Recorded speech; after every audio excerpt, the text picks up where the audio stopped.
Hi Mortgage Heroes, Andy Cruz here in Business Development, and this is Monday Mortgage Minute.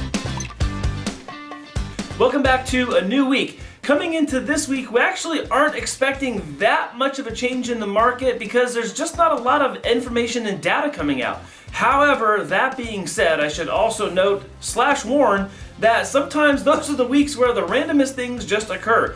So I don't necessarily hope for randomness. That's not what I'm saying. What I'm saying is that as far as the economic calendar is concerned, as far as what we're supposed to be seeing, as far as data regarding housing, there should be no surprises coming up this week. So look for the rate market to be a little bit neutral. Of course, as you've been becoming more and more educated, you're going to see ebbs and flows throughout the week, throughout the day, just based on the trading cycle and the bond market. But I don't think that we're going to see a massive change one direction or another this week.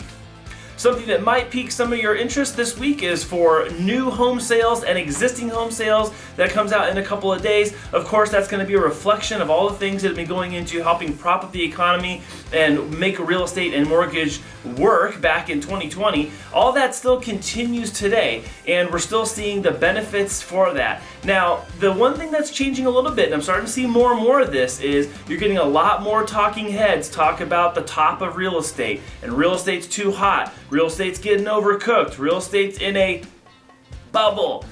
Now, I know that there's a lot of comparisons to the previous cycle when we had the mortgage meltdown.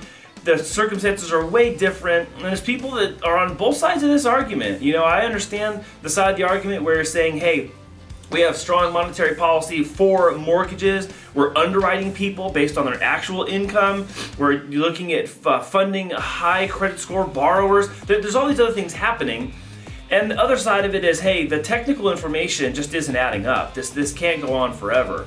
And so there's elements of truth on both of those sides. And of course, both those sides want their side to prevail in the end, but only time will tell. So I only mentioned that today just to say, you know, use a level of caution when you're looking at headlines, you're watching people talk on TV. You know, whatever's happening in real estate market is always happening locally for you first.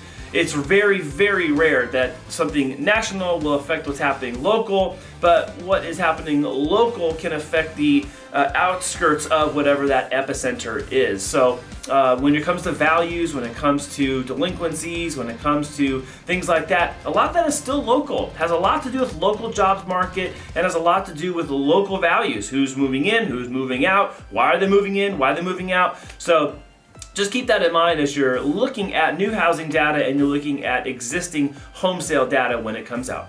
Thanks again for joining us this week for Monday Mortgage Minute, and we'll see you again next week.